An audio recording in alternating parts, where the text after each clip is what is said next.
तो हमने इस वक्त 50 करोड़ की इमदाद पाकिस्तानी रुपीज़ का ऐलान किया है, लेकिन इंशाअल्लाह ताला हमें पूरी उम्मीद है कि अगर हम इसको जो कि 50 अरब भी करेंगे तो पाकिस्तानी अवाम मायूस नहीं करेंगे।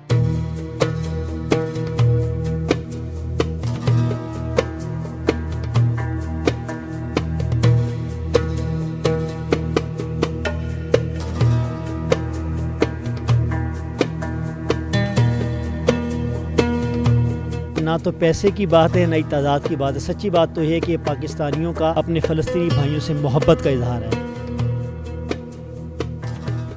बिस्मिल्लाहिर्रहमानिर्रहीम, अस्सलाम वालेकुम नाज़रीन, मैं हूं सरदार दिल मुस्तफ़ा, आप देख रहे हैं आप टीवी। नाज़रीन, फ़लस्तीन में गज़ा की पट्टी पर इसराइली बम्बारी जो है और जो है जुल्म और सितम जो है वक्त के साथ साथ बढ़ रहा है और निहत्ते फ़लस्तीनी जो है जुल्म और जबर का शिकार है। ऐसे में पाकिस्तानी कौम की जानिब से इखलाकी सियासी जो है उनके साथ हमदर्दियाँ भी हैं और अल खिदमत फाउंडेशन की जानिब से लाहौर में आज बड़ी इमदादी खेप रवा दवा है। हम वकास अंजुम जाफरी सेक्रेटरी जनरल अल खिदमत फाउंडेशन के पास जाएंगे और उनसे पूछेंगे कि अल खिदमत फाउंडेशन कौन कौन सी इमदाद जो है आज फ़लस्तीन भेज रही है और फ़लस्तीनियों को कौन कौन सी इमदाद की मदद दरकार है।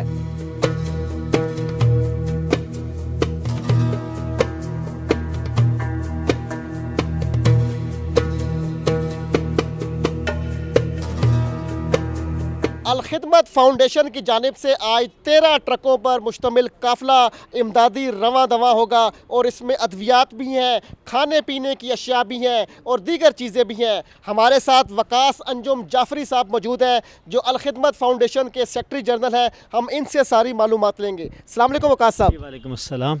वकास भाई, 13 ट्रक जा रहे हैं आपके, कितने करोड़ों की ये इमदाद है और इस इमदाद में क्या क्या चीज़ें शामिल हैं? अच्छा, मैं आपका शुक्रगुज़ार हूँ। देखिए, ना तो पैसे की बात है, ना ही तादाद की बात है। सच्ची बात तो यह है कि पाकिस्तानियों का अपने फ़लस्तीनी भाइयों से मोहब्बत का इजहार है। 4 करोड़ की इमदाद है और इसमें अद्वियात हैं, खुराक है, ख़वातीन और बच्चों के लिए किट्स मौजूद हैं, मच्छरदानियाँ हैं कि जो NDMA के ज़रिए से हम पहुँचाने की कोशिश कर रहे हैं चार्टर फ़्लाइट से काहिरा मिस्र, और उसके बाद उम्मीद है कि जल्द अज जल्द ये गज़ा भी पहुंच जाएगी। लेकिन ये तो सिर्फ एक टोकन है। जितना बड़ा इंसानी अलमिया और जितनी बड़ी आजमाइश हमारे भाइयों बहनों और बच्चों को दरपेश है, तो हमारा ख़्याल है कि इससे 10 गुना काम भी जो है कि कम है। इंशाल्लाह हम कमिटेड हैं। पाकिस्तानी खुले दिल के मालिक हैं। उनकी सखावत तो अपने मुल्क के अंदर भी कम नहीं है, लेकिन अपने भाइयों से उनका तारीख़ी रिश्ता है। कायद-ए-आज़म के फरमान के मुताबिक तो इंशाल्लाह ताला हम पाकिस्तानियों की नुमाइंदगी करते हुए इन ऑपरेशन को जारी सारी रखेंगे। जाफरी साहब, 4 करोड़ की इमदाद तो आज जा रही है। कल भी हमने देखा कि सिराजुल हक साहब ने जो अपील की थी, अल खिदमत के कारकुनान जो है डोनेशन इकट्ठी करते रहे। कितनी डोनेशन आपने इकट्ठी की है और कितनी तादाद में आपके साथ डॉक्टर्स भी होंगे? और जो है अद्वियात में आपने एक बात की है, कौन कौन सी चीज़ें फ़लस्तीनियों को ज़्यादा चाहिए? देखिए, इस वक्त तो मसला है सिर्फ रेस्क्यू का, कि इस वक्त जो है कि लोग मलबे के नीचे भी मौजूद हैं। इस वक्त उनके हॉस्पिटल्स के अंदर अद्वियात ख़त्म है, ऑक्सीजन ख़त्म है, वहाँ खुराक ख़त्म है। तो ये पहला मरला तो सिर्फ इन चीज़ों को पहुँचाने के कम से कम इंसानी ज़िंदगी का जो है कि रिश्ता ज़िंदगी से बरकरार रखा जा सके। अगले मरले के ऊपर इंशाल्लाह ये एक बड़ा काम है। ज़ाहिर बात है ये किसी एक इदारे हत्ता कि एक हुकूमत का नहीं है। हम अपनी पार्टनर ऑर्गेनाइजेशन से रब्ते में हैं, वो तो अगली बात है। हम ये चाहते हैं कि पहले वहाँ अमन कायम हो, ह्यूमन कॉरिडोर हो कि जिसके नतीजे में इमदादी तंजीमें वहाँ पहुँच सकें। तो इस वक्त जो है कि फ़ौरी तौर पर तो हमने इस वक्त 50 करोड़ की इमदाद पाकिस्तानी रुपीज़ का ऐलान किया है, लेकिन इंशाअल्लाह ताला हमें पूरी उम्मीद है कि अगर हम इसको जो है कि 50 अरब भी करेंगे तो पाकिस्तानी अवाम हमें मायूस नहीं करेंगे। अच्छा जाफरी साहब, इसराइल तो हस्पतालों पर हमले कर रहा है। आपकी ये इमदाद, आपके ये इमदादी ट्रक्स जो है क्या जाए वक़ूआ पर पहुँच भी पाएंगे? देखिए, ये एक बहुत बड़ा सवाल है इस वक्त आलमी बरादरी के सामने, और बड़ी से बड़ी जंगों के अंदर भी जो है कि हस्पताल और इबादत गाहें, हत्ता कि जो है कि जो शेल्टर थे उनको महफूज रखा जाता है। लेकिन इस वक्त गज़ा के अंदर ये सारे एट स्टेक हैं। हम इसके बाद इसके फॉलोअप के अंदर हम अपने कंसल्टेंट और डॉक्टर्स को भी लाइन अप कर रहे हैं। हमारा ये ख्याल है कि जैसे ही हमें ये एक्सेस मिलेगी तो ये इब्तदाई सामान पहुँचने के बाद जो है वहाँ बहुत बड़ा मसला, बड़ी तादाद में इस वक्त ज़ख्मी हैं। इस वक्त जो है आप अंदाज़ा लगाइए कि 12,000 से ज़्यादा अफराद है कि जो इस वक्त जो है ज़ख्मी हैं, पैरालाइज हैं, उनके पास अद्वियात मौजूद नहीं हैं, तो हम अलखिदमत हेल्थ के ज़रिए से हम कोशिश कर रहे हैं और हमें जो है कि मायूस नहीं किया। 24 घंटे के अंदर अंदर कोई 300 से ज़्यादा डॉक्टर्स ने, जिसके अंदर 40% ख़वातीन कंसल्टेंट शामिल हैं, उन्होंने अपनी आमादगी ज़ाहिर की कि जब भी अलखिदमत फाउंडेशन और पाकिस्तान उनको मौका देगा तो वो इंशाल्लाह गज़ा में अपने भाइयों के 40% ख़वातीन डॉक्टर्स ने आपसे रब्ता किया है। जी, वो उन्होंने रजिस्ट्रेशन करवा ली है कि वो तैयार हैं जाने के लिए, जैसे ही हमें ये इजाज़त मिलेगी प्रॉपर। अलखिदमत जो है ट्रांसपेरेंट इदारा है, लोग जो है कितनी तादाद में आपके साथ तावन कर रहे हैं, या बड़ी बड़ी कंपनीज आपको कितनी तादाद में यकीन दहानी करवा रही हैं कि वो आपको मदद फराहम करेंगी? इस वक्त तो फ़लस्तीनियों की बुनियादी ज़रूरत अमन है, इसलिए कि अमन होगा, बमबारी रुकेगी तो खुराक पहुँचेगी, बमबारी रुकेगी तो उसके नतीजे में ऑपरेशन हो सकेगा, बमबारी रुकेगी तो मलबे के नीचे जो चीज़ मौजूद है या लोगों के असबाब है वो बचाए जा सकेंगे। पहली ज़रूरत है, ये आलमी बिरादरी से हमारी अपील है, हुकूमत पाकिस्तान से है, आलमी इदारों से है, अक़वाम मुत्तहिदा और OIC से है कि सबसे पहले ये बुनियादी ज़रूरत है।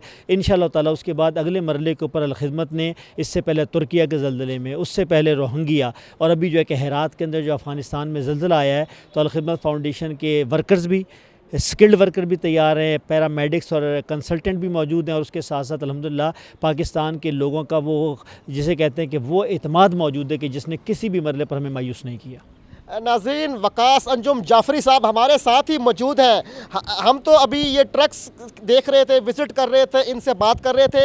अब जो है हम इंडोर जाएंगे और जो है वहाँ पे हम देखेंगे कि अलखिदमत की क्या क्या जो है चीज़ें हैं, क्या क्या सरगर्मियाँ हैं और कौन कौन सी इमदाद जो है अलखिदमत फ़लस्तीनी बहन भाइयों के साथ भेज रही है। आप हमारे साथ रहिएगा।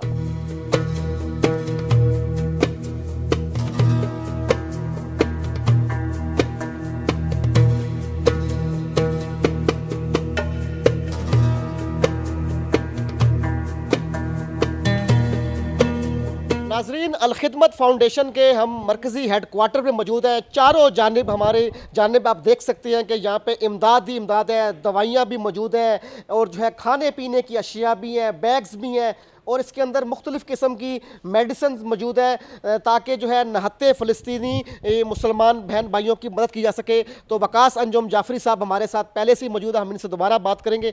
अच्छा जाफरी साहब, इतनी बड़ी तादाद में आप माशाल्लाह मदद कर रहे हैं, तो क्या समझते हैं कि फ़लस्तीन का मसला जो अब तक क्यों नहीं हल हुआ और क्यों फ़लस्तीनियों पर एक अरसे से यूँ जो है जुल्म व सितम जारी है? देखिए, ये तो पूरा एक तारीख़ी सवाल है। सच्ची बात तो ये है कि इस वक्त ज़रूरत तो ये है कि लम्हा मौजूद के अंदर जो फ़लस्तीनी भाइयों के जो दुख हैं उसको हम कुछ कम करने के बाइस कर सकेंगे। इस वक्त तो वही है ना कि जो पहली ज़रूरत तो ये है कि उनके आंसू पहुँचे जा सकें। पहली ज़रूरत यह है कि उनको जो है ना कि कोई पानी का घूंट पिलाया जा सके, कि जिनके पास पानी तक मौजूद नहीं है। आपको पता है कि पानी और बिजली सब वहाँ कट चुकी हैं। तो हम कोशिश ये कर रहे हैं कि इन इमदादी सरगर्मियों के ज़रिए से हम आने वाले दिनों के अंदर एक मुस्तकिल एक चेन बनाएं कि यहाँ से अगर हमारे पाकिस्तान के कौमी इदारों के इदारे, अलखिदमत एक निजी सेक्टर में काम करने वाला इदारा है, पाकिस्तानी हुकूमत और जो रियासती इदारे हैं वो भी हम समझते हैं कि वो पूरे उनके साथ, उनके ताउन के साथ, उनके शुक्रिया के साथ हम कोशिश कर रहे हैं कि पाकिस्तानी अवाम की ये अमानत अपने फ़लस्तीनी भाई तक पहुँचाई जा सके। आप तो मदद कर रहे हैं, लेकिन पाकिस्तान के वज़ीर दाखिला, आज मैंने उनका बयान सुना है, वो तो भी सोच ही रहे हैं कि उनका मैंने बयान सुना और इंतहाई अफसोस हुआ कि मदद करनी चाहिए कि नहीं करनी चाहिए, कैसे करनी चाहिए। हुकूमती लेवल पे तो अगर मगर की सूरत हाल है। मैं समझता हूँ कि हर गुज़रते दिन के साथ हुकूमतों की अखलाकी और इंसानी और इस्लामी ज़िम्मेदारी और उसकी जवाबदेही में इजाफ़ा होता चला जा रहा है। इसलिए कि दुनिया भर की टेलीविज़न स्क्रीनें जो है कि जो इंसानी अलमिया दिखा रही हैं, शायद जंग अज़ीम भी उसके सामने मांद पड़ जाए कि एक 40 किलोमीटर लंबी और 7 किलोमीटर चौड़ी पट्टी जिसमें 25 लाख इंसान महबूस हैं, कैद हैं, प्रिजन के अंदर मौजूद हैं। तो मेरा नहीं ख्याल कि भाई उनको जो है ये जवाब देना पड़ेगा। वो उन्हें अपने ज़मीर के सामने भी, उन्हें जो है अपने खुदा के सामने भी और उनको जो है कि इंसानों के सामने भी। तो मैं तवक्को करता हूँ कि इंशाल्लाह इंसानी ज़मीर और हमारी जो है कि जो इदारे हैं, जो गवर्नमेंट के भी और बैनुल-अक़वामी भी, वो जल्द अज जल्द जो है कि किसी नतीजे पर पहुँचेगी जिसके नतीजे में इस इंसानी अलमियों को रोकने की तदबीर की जा सके। तदबीर के सके। जाफरी साहब, क्यों जो है हम उम्मत जो है एक नहीं हो सके? क्यों जो है आलम इस्लाम जो है 70 के करीब ममालिक हैं, लेकिन अभी तक जो है उस तरीके से फ़लस्तीनियों के लिए आवाज़ जिस तरीके से उठनी चाहिए थी नहीं है, जबकि अमेरिका खुलम खुला जो है अमेरिका जो है इसराइल की मदद करता है, जबकि कोई इस्लामिक मुल्क उस तरीके से सामने नहीं आता। देखिए, यानी हम तो आवाम की बात करेंगे ना। इस वक्त तो पूरी दुनिया के अंदर यानी दो ही कैंप्स है ना। एक कैंप वो है कि जो आवाम का है, हत्ता कि वो तो अक़ीदे से भी बेनियाज़ है। यानी इस वक्त जो है कि जितने बड़े मुज़ाहरे इस्लामी ममालिक में हो रहे हैं उससे कम मुज़ाहरे जो है कि वो यूरोप के अंदर और बरतानिया के अंदर और अमेरिका के अंदर भी हो रहे हैं। इसका मतलब ये है कि ये दो कैंप है, एक कैंप है जो मफादात का है और दूसरा कैंप है जो इंसानी हमदर्दी का और इंसानी ताल्लुक़ का है। तो हमारा ये ख़्याल है कि इससे पहले भी यही हुआ है कि लोगों ने पहचान लिया है उन लोगों के जो मफादात के असीर होकर सच बात नहीं कहते। लेकिन इस वक्त सूरत हाल ये है कि हमें ज़रूरत है इस बात की कि हम इस दबाव को बढ़ाएँ। ये दबाव मीडिया के ज़रिए भी डाला जा सकता है, ये दबाव जो है कि जो बैनुल-अक़वामी इदारे हैं, इमदादी इदारे हैं, उनके ज़रिए भी बढ़ाया जा सकता है। और ये जो है कि ये जो पब्लिक जो बात कर रही है वो भी उस तरीके से भी। तो हर मुमकिन ज़रिए से हमें ये कोशिश करनी चाहिए कि जिसके नतीजे के अंदर वहाँ कश्मीरियों के दुखों के अंदर वो ख़त्म तो नहीं हो सकते लेकिन उनको कम किया जा सकता है। जाफ़री साहब, मेरा आखिरी सवाल आपके साथ है कि ये जो इमदाद है ये लाहौर लेवल पर है, क्या जो है इस्लामाबाद से और कराची से अलखिदमत की जो है डोनेशंस और इस तरह के जो है मज़ीद काफ़िले अलग रवाना होंगे या दोबारा यहीं से दोबारा आप खेप अगली पहुँचाने की कोशिश करेंगे? देखिए, ये अलखिदमत फ़ाउंडेशन के पाकिस्तान का मरकज़ है, तो ज़ाहिर बात है कि लोग यानी यहाँ जो जितनी भी डोनेशन है वो पूरे पाकिस्तान की है। तो इसके बावजूद इसकी पूरी ज़रूरत है कि जैसे कुछ सामान अगर हमें यहाँ से नहीं मिल सका तो हम कहीं से भी ले सकते हैं। तो इस वक्त भी 3 ट्रक जो है वो खैबर पख्तूनख्वा से इस्लामाबाद पहुँचेंगे। तो ये एक सेंट्रल एक्टिविटी है, ये सेंट्रल एक्सरसाइज है, हमारा हेडक्वार्टर है, सेक्रेटेरिएट है। लोग जो इमदाद देना चाहते हैं, कौन सी चीज़ की आपको ज़रूरत है और फ़लस्तीनियों को ज़रूरत है ताकि आप जो है फ़लस्तीन पहुँचा सकेंगे जो आपको नहीं मिल रही? इस वक्त हम सिर्फ कहते हैं कि हमें सिर्फ कैश डोनेशन की ज़रूरत है, इसलिए कि कैश के नतीजे में आप कोई भी चीज़ ना सिर्फ पाकिस्तान बल्कि पूरी दुनिया से ले सकते हैं, यानी वहाँ की ख़ास ज़रूरियत के तहत जो है। तो इसलिए हम जल्द से जल्द, हम इस वक्त हमारे मिस्र में हमारे जो पार्टनर्स हैं हमारा उनसे रब्ता है। इसी तरीके से इस वक्त मलेशिया के अंदर कोई दुनिया के 30 इस्लामी ममालिक के डॉक्टर्स की कॉन्फ्रेंस हो रही है। वो इस वक्त जो है कि अपने सर जोड़ कर बैठे हुए हैं कि वहाँ क्या क्या मदद की जा सकती है। तो हम इस वक्त जो है कि डोनेशन हमारे पास होगी और इंशाल्लाह पाकिस्तानियों ने पहले भी मायूस नहीं किया, अभी भी दे रहे हैं। हम ये चाहेंगे कि आगे बढ़कर जो है कि पाकिस्तानी अवाम जो है कि हमें दें ताकि जिसके नतीजे में हम ये अमानत को फ़लस्तीनी भाइयों बहनों तक पहुँचा सकें। बहुत शुक्रिया जी। पाकिस्तानी कौम ने कभी भी मायूस नहीं किया। मेरे अकब में आप देख भी रहे हैं कि जो है इमदाद जो अब यहाँ पे बड़ी तादाद में यहाँ पे मौजूद है। Waqas Anjum Jafri, secretary general Alkhidmat Foundation का यही कहना है कि ज़्यादा से ज़्यादा कैश दी जाए, क्योंकि कैश के ज़रिए वो जो है फ़लस्तीनियों की ज़्यादा से ज़्यादा मदद कर सकेंगे। आइंदा किसी नई वीडियो में किसी नए मौजू के साथ हाज़िर खिदमत हूँगा। आप देखते रहें आप टीवी। अल्लाह हाफिज़।